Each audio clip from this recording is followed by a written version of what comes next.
नमस्कार, स्वागत है आपका यूएई खबर पर। चलिए शुरू करते हैं आज की ताजा बुलेटिन। सबसे पहले हम आज की हाइलाइट्स को जानेंगे, फिर खबरों को विस्तार से बताएंगे। लेकिन उससे पहले अगर आपने अभी तक रब्ता ऐप को डाउनलोड नहीं किया है तो फटाफट कर लीजिए। बता दें कि डाउनलोड करने के लिए आपको ज़्यादा कुछ करने की जरूरत नहीं है। जाना है प्ले स्टोर पर, सर्च करना है रब्ता ऐप, वहाँ पर आपको ऐप दिख जाएगा, आप उसे डाउनलोड कर सकते हैं। तो डाउनलोड ना।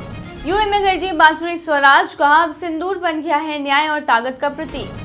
दुबई में अनैतिक सेवाओं को लेकर हिंसक झगड़े के बाद एक व्यक्ति की चाकू घोंपकर हत्या। दुबई के एक भारतीय रेस्टोरेंट ने रच दिया इतिहास, मिला तीसरा मिशेलिन स्टार। यूएई में कार की टक्कर से घायल लड़की को कोर्ट से मिला इंसाफ, पिता को मिला मुआवजा।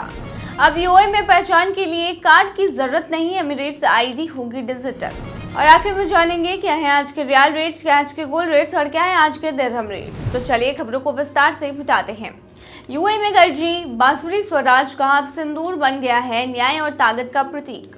ऑपरेशन सिंदूर के तहत दुनिया भर में भारत की ओर से चलाए जा रहे अभियान के दौरान बीजेपी नेता बांसुरी स्वराज यूएई पहुंची। वो शिवसेना सांसद श्रीकांत शिंदे के नेतृत्व में आए एक सर्वदलीय प्रतिनिधि मंडल का हिस्सा थी। यहां उन्होंने यूएई में बसे भारतीय प्रवासियों से मुलाकात की और भारत और खाड़ी देशों के बीच मजबूत रिश्ते बनाने में उनकी अहम भूमिका के लिए उन्हें धन्यवाद कहा।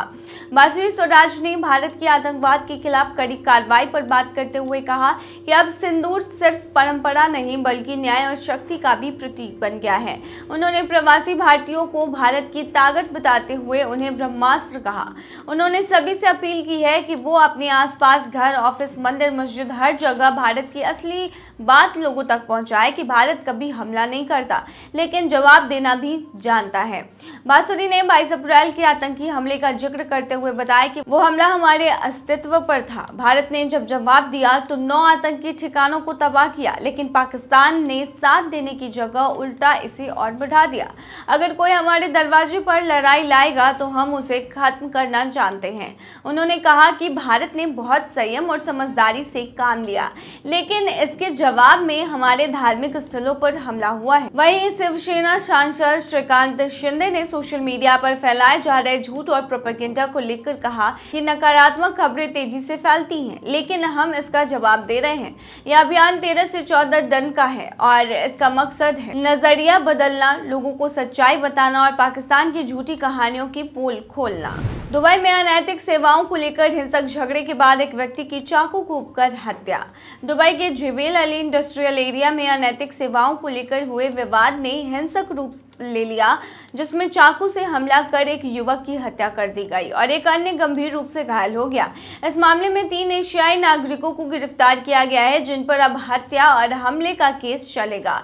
दुबई पुलिस की रिपोर्ट के अनुसार 2 आरोपी समलैंगिक सेवाओं की तलाश में शहर में घूम रहे थे। इसी दौरान वे जुबैल अली इंडस्ट्रियल एरिया 1 में 2 अन्य लोगों के संपर्क में आए। जब उन्होंने अपनी मांग रखी तो पीड़ितों ने उन्हें सख्ती से मना कर दिया।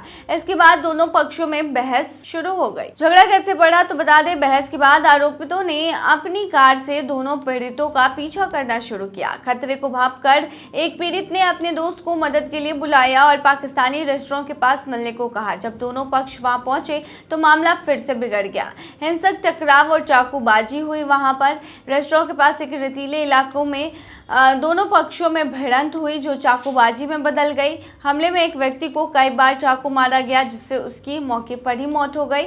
दूसरे पीड़ित को सीने और पेट में गंभीर चोटें आईं, जिसे तत्काल अस्पताल ले जाया गया है। पुलिस कार्रवाई कर रही है। रेस्टोरेंट मालिक ने पुलिस को 2 घायल लोगों के बारे में सूचना दी। पुलिस गश्ती दल सीआईडी फॉरेंसिक विशेषज्ञ तुरंत घटनास्थल पर पहुंचे। मृतक के शव को जांच के लिए फॉरेंसिक विभाग भेजा गया।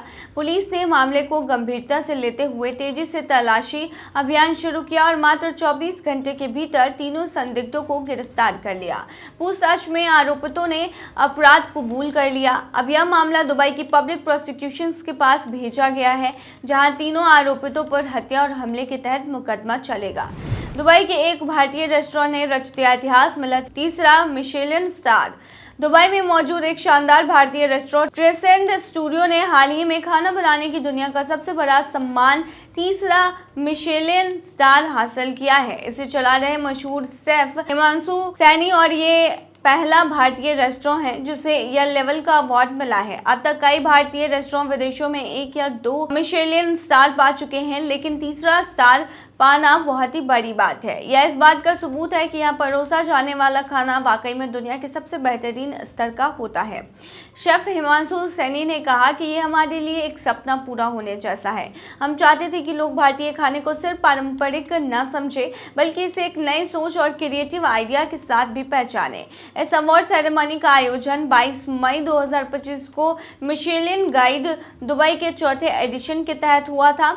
इस साल दुबई में सिर्फ 2 रेस्टोरेंट को यह सम्मान मिला। एक है ट्रेसेंड स्टूडियो और दूसरा है FZN, जिसे चलाते हैं फेमस शेफ ब्योर्न फ्रेडजेन। ट्रेसेंड स्टूडियो में आप एकदम अलग तरह का अनुभव लेते हैं। यहाँ का खाना एक टेस्टिंग मेन्यू में परोसा जाता है, जिसमें भारत के अलग अलग राज्यों से लाए गए मसाले और सामग्री का यूज होता है।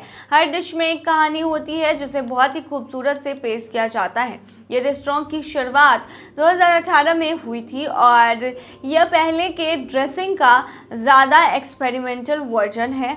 अब ये पाम जुमेराह में एक शानदार और छोटा सा सिर्फ 20 सीट वाला सेटअप है। 2023 में इसे दूसरा मिशेलिन स्टार मिला था। यूए में कार की टक्कर से घायल लड़की को कोर्ट से मिला इंसाफ, पिता को मिला मुआवजा। अबू धाबी की एक अदालत ने हाल ही में एक मामले में फैसला सुनाया जिसमें एक शख्स को एक युवा लड़की को कार से टक्कर मारने के चलते 20,000 दिरहम का मुआवजा देना पड़ा। हादसे में लड़की को गंभीर चोटें आई थी और उसका इलेक्ट्रिक स्कूटर भी पूरी तरह से टूट गया था। लड़की के पिता ने अदालत में केस दर्ज कर 45,000 दिरहम का हर्जाना मांगा। उनका कहना था कि ड्राइवर ने पैदल चलने वालों के लिए बने क्रॉसिंग पॉइंट पर गाड़ी धीमी नहीं की और लापरवाही से गाड़ी चलाते हुए उनकी बेटी को टक्कर मार दी।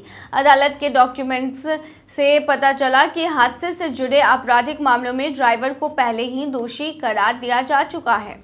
पिता ने कोर्ट को बताया कि इस फैसले के खिलाफ कोई अपील नहीं की गई थी, यानी वो फैसला फाइनल था। ड्राइवर की तरफ से कोर्ट में कहा गया कि ये मामला कार बीमा से जुड़ा है और उसे उसी दायरे में देखा जाना चाहिए। उसने बीमा कंपनी को केस में शामिल करने की मांग की, लेकिन कोर्ट ने इसे खारिज कर दिया। कोर्ट ने कहा कि लड़की को लगी चोटें, उसका टूटा हुआ स्कूटर और पूरी घटना के बाद उसके मन में जो डर बना और तनाव, ये सब मिलाकर नुकसान की भरपाई होनी चाहिए।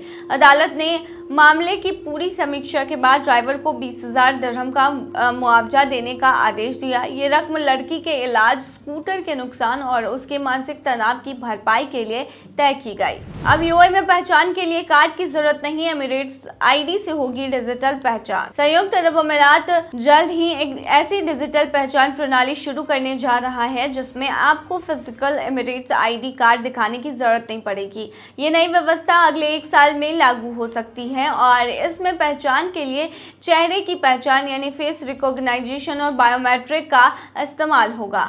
आईसीपी यानी federal authority for identity, citizenship, custom and port security इस सिस्टम को बैंक, हेल्थ केयर, होटल और टेलीकॉम सेंटर में सबसे पहले लागू करने पर काम कर रहा है। इससे पहचान की प्रक्रिया आसान हो जाएगी और लोगों को बार बार कार्ड दिखाने की जरूरत नहीं पड़ेगी।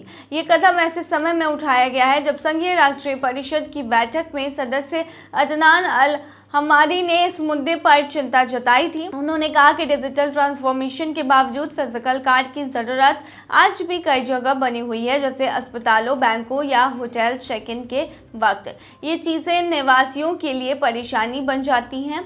सरकार की तरफ से जवाब देते हुए मंत्री अब्दुल रहमान अल ओवैस ने बताया है कि एमिरेट्स आईडी को पहले से ही कई सरकारी सेवाओं में इस्तेमाल किया जा रहा है और अब इसे और आगे बढ़ाने की तैयारी है। क्या है आज के रियाल रेट्स? बता दें कि आज एक सऊदी रियाल में 22.77 रुपया है, जो कि पिछले दिन 22.92 रुपया था। वहीं आज एक सऊदी रियाल में 36.61 नेपाली रुपीस है, जो कि पिछले दिन 36.50 नेपाली रुपीस थे। वहीं आज एक सऊदी रियाल में 32.43 बांग्लादेशी टका है, जो कि पिछले दिन 32.50 बांग्लादेशी टका था। वहीं आज एक सऊदी रियाल में 74.86 पाकिस्तानी करेंसी है, जो कि पिछले दिन 74.86 पाकिस्तानी करेंसी थी। वहीं आज एक सऊदी सऊदी रियाल में 22.88 भूटानी करेंसी है, जो कि पिछले दिन 22.81 भूटानी करेंसी थी। क्या है आज के दिरहम रेट? तो बता दें, दुबई में आज 18 कैरेट सोने का दाम 304 है, जो कि पिछले दिन 304.80 दिरहम प्रति ग्राम था।